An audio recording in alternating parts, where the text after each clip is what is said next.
পাথরের শক্তি ধীরে ধীরে ফুটোর মধ্যে সঞ্চারিত হয়ে গেছে। প্রণাম গুরুদেব। আয় আমার সাথে। কাল দোল পূর্ণিমা, আজ হোলিকা দহনের দিন। আমি তোর শক্তির পরীক্ষা নেব। যে আগে গুরুদেব। সামনে ওই গাছটা দেখতে পাচ্ছিস? ওই গাছের দিকে তোর বায়ুর শক্তি প্রবাহিত কর। যে আগে গুরুদেব। দেখি গুরুদেব, গাছটা উপড়ে গেল। হ্যাঁ বাবা, তোমার শক্তি সত্যিই বেড়েছে। এবার চল ওই বড় পাথরটার দিকে জলের শক্তি প্রয়োগ কর। যে আগে গুরুদেব। ওরে বাস, এত বড় পাথরটা গড়িয়ে চলে গেল। আমি তো নিজের শক্তিকে বিশ্বাস করতে পারছি না।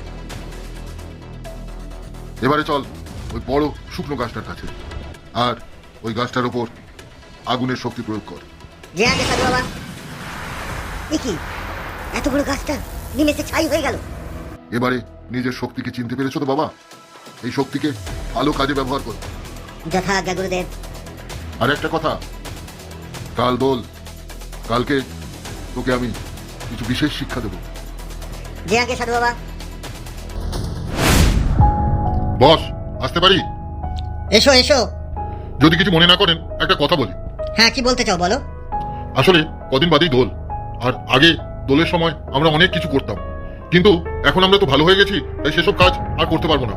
আমরা চাই দোলের আগে একটা নেড়াপড়া করতে আর প্রাণ ভরে দোল খেলতে। এ তো খুবই ভালো কথা। ঠিক আছে, তোমরা জোগাড় যন্ত্র করো, কোনো সমস্যা নেই।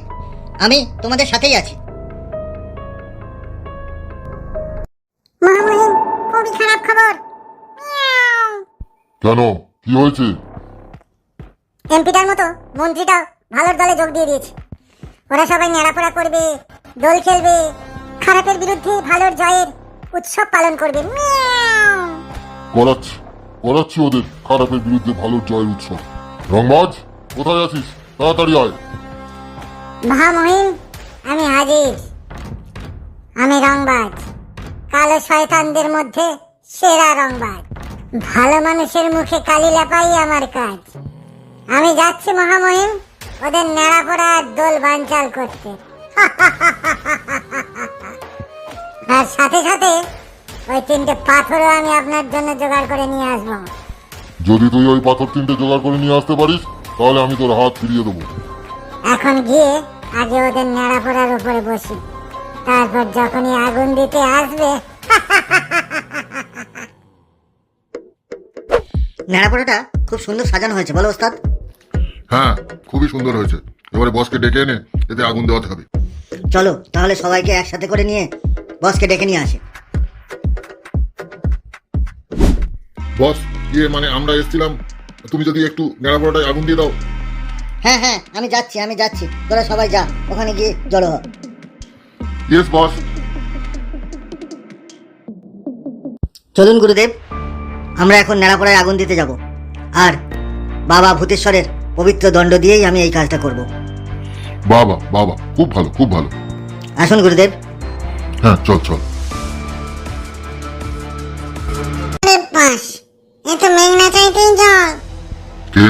কে কথা বললো? হ্যাঁ গুরুদেব, আমিও একটা কথা শুনলাম বলে মনে হলো। এরা কি আমায় চিনে ফেললো?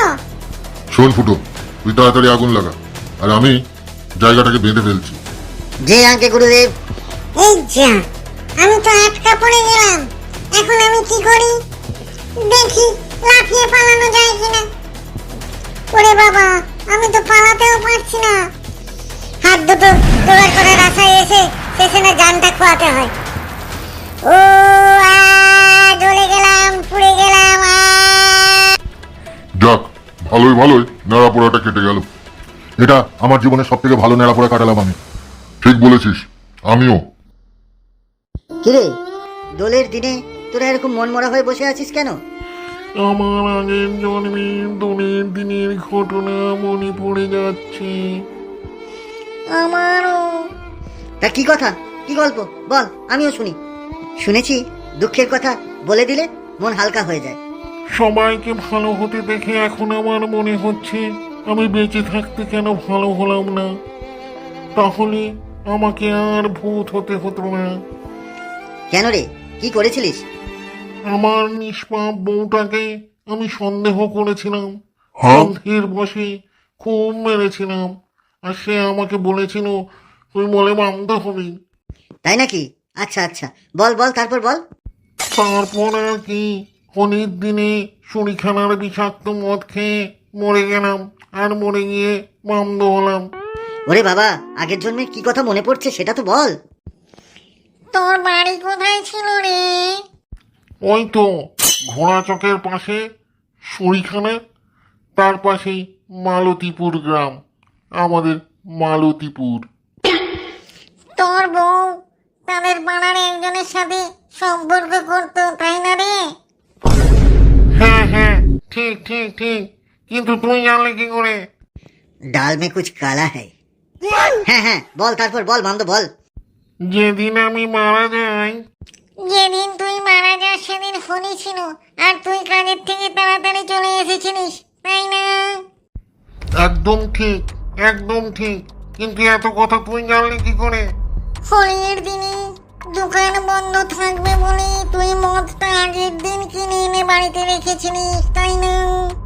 ব্যাপারটা খুবই ঘোরালো মনে হচ্ছে। মামদোর গল্প ফুতু এভাবে কিভাবে বলে দিচ্ছে?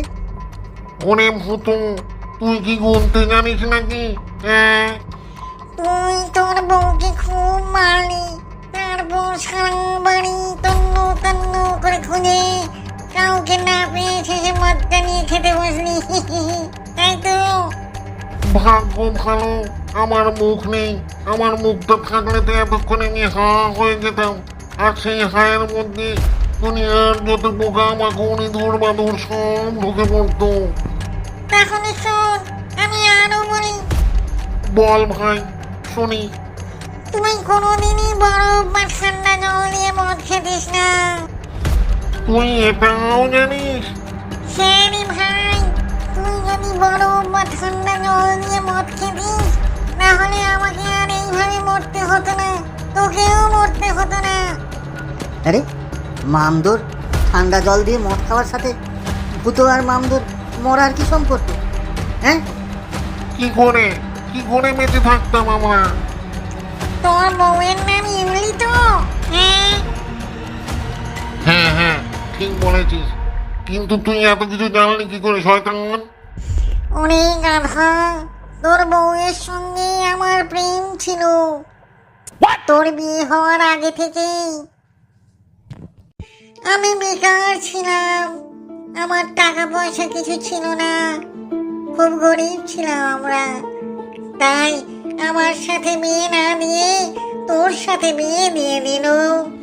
সে কি? তারপর? ও এই ব্যাপার। আমি মাঝে মাঝে সময় পেলে যেতাম তোদের বাড়ি, তোর বউয়ের সাথে একটু গল্প করে খেয়ে দিয়ে চলে আসতাম। ওরে শয়তান, তুই আমার বউয়ের সাথে? আরে থাম থাম থাম থাম, এখন আর এই নিয়ে মারামারি করিস না, গল্পটা শুনতে দে ভালো করে। বল ভূতো, বল তারপর।